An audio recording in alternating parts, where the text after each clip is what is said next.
अस्सलाम वालेकुम everyone, I hope you all are doing well. Python series के एक और लेक्चर के साथ हाजिर हुआ हूँ। आज लेक्चर नंबर 4 होने वाला है, जिसमें हम डाटा टाइप्स के बारे में स्टडी करेंगे कि डाटा टाइप्स क्या होती हैं पाइथन के अंदर। बहुत ही सिंपल तरीके से मैंने वीडियो बनाई है। आपकी कोशिश यही होती है कि मैं जो आपको समझा रहा हूँ आपको वीडियो देख ही सारा कुछ समझ आ जाए। आपको बाद में अगर प्रैक्टिस ना भी करें तो आपको समझ आ जाए। सिर्फ मैं आपसे इतना कहना चाहूंगा कि साथ साथ नोट्स बनाते जाएं। ये नोट्स जो होंगे आपको कल को 1 महीने बाद 2 महीने बाद चीजें भूल भी जाती हैं, आप सिर्फ वहां से रिवाइज कर लें। तो अभी हम कुछ अपने पिछले लेक्चर्स की बात कर लेते हैं। सबसे पहले आपने VS कोड को इंस्टॉल करना सीख लिया है। उसके बाद हमने थर्ड लेक्चर में पढ़ा था कि वेरिएबल्स का कॉन्सेप्ट क्या होता है। उसमें मैंने आपको इनपुट आउटपुट वेरिएबल्स को किस तरह हम यूज कर रहे होते हैं वो भी आपको सिखा दिया था। अगर आपने अभी तक वो वीडियो नहीं देखी तो लेक्चर 3 की वीडियो वेरिएबल्स इन पाइथन पहले जाके देख लें। उस पर मैंने बहुत ही इंपॉर्टेंट कॉन्सेप्ट बताए हैं। उसमें आपको दोबारा से मैंने VS कोड को इंस्टॉल करना सिखाया था। अगर आपने वो सारी वीडियोस देख ली हैं तो अब हम अपने अगले लेक्चर की तरफ चलते हैं, जो होने वाला है डाटा टाइप्स के ऊपर। डाटा टाइप का जो वर्ड है, इसके नाम से ही हमें पता चल रहा है कि ये डाटा की टाइप के बारे में बताएगा।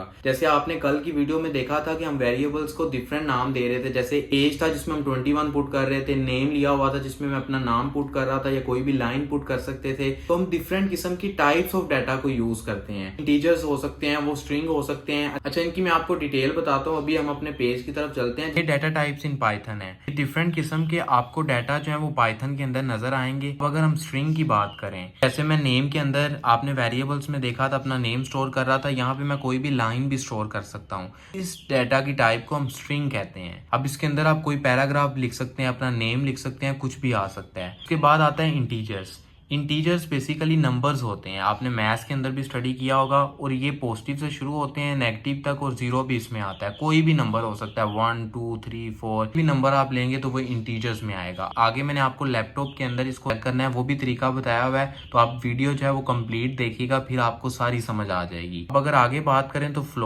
फ्लोट बेसिकली वो वाले नंबर्स होते हैं जो डेसिमल में है। जैसे 1.72 कोई भी नंबर अगर डेसिमल में आएगा तो उसको हम फ्लोट कहेंगे। वाले वर्ड्स जो हैं पता होने चाहिए, क्योंकि एक प्रोग्रामर को पता होना चाहिए कि उसने अपनी आउटपुट में पैराग्राफ लेना है, कोई नंबर लेना है, कोई डेसिमल नंबर आएगा। जैसे आप कैलकुलेटर में जब 2 नंबर्स को प्लस करते हैं तो वो डेसिमल में भी आंसर आ सकता है या सिंपल भी आ सकता है। इसके अलावा बूलियन नंबर्स आते हैं BOOL, तो ये ट्रू फॉल्स होते हैं। एक टाइप ऑफ डाटा ऐसी भी होती है जिसके अंदर कुछ भी नहीं रिजल्ट आता, तो उसको हम नन टाइप भी कहते हैं। उसके अंदर कोई आपको रिजल्ट शो नहीं होता। अभी हम अपनी लैपटॉप की स्क्रीन पे चलते हैं, आपको वहां पे इनकी टाइप्स को चेक करने का तरीका भी बताता हूँ। हमने जो वेरिएबल्स पहले लिए थे उससे हम टाइप ऑफ डाटा भी चेक करते हैं।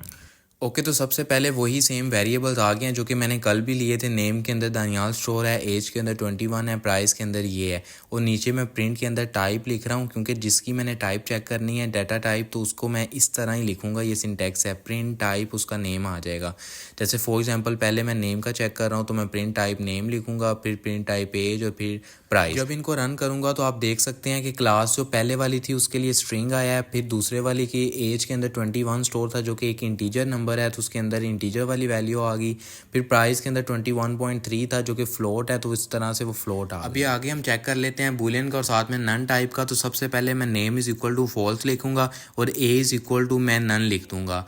फिर नीचे मैं टाइप को चेक करने के लिए प्रिंट टाइप और साथ में नेम लिख दूंगा अंदर, क्योंकि नेम इज इक्वल टू मैंने फॉल्स लिया है। ये वेरिएबल्स को डिक्लेयर करना मैंने आपको पहले बता दिया है। फिर प्रिंट टाइप ए लिखूंगा, क्योंकि ए के अंदर नन टाइप स्टोर है तो इस वजह से उसका नाम लिखते हैं। तो आप इनका देख सकते हैं कि वो नेम के लिए बूल आ गया है जो कि बूलियन है, जिसमें हमने फॉल्स स्टोर करवाया था, और नीचे ऐसे ही नन टाइप का आ गया। बिल्कुल सिंपल चीज है जिसे हम डाटा को चेक कर सकते हैं कि कौन सी टाइप का डाटा है। आज की वीडियो आपको समझ आ गई होगी। चीजों को बिल्कुल सिंपल रखा हुआ है ताकि आपको स्टार्टिंग में समझ आ जाए। ऐसा ऐसा हम अपने प्रोजेक्ट्स पे भी जाएंगे। मैं आपके सामने आपको प्रोजेक्ट बनाऊंगा और आप लोगों को खुद भी आता होगा। चीजें यही होंगी लेकिन ये बढ़ती जाएंगी, थोड़ी कंसेप्चुअल होती जाएंगी। आप लोगों का इस लेक्चर में कोई भी क्वेश्चन हो आप लोग कमेंट सेक्शन में बता सकते हैं। अगला लेक्चर स्टार्ट करने से पहले हम पिछले लेक्चर के जो भी क्वेश्चन होंगे उनको क्लियर करेंगे।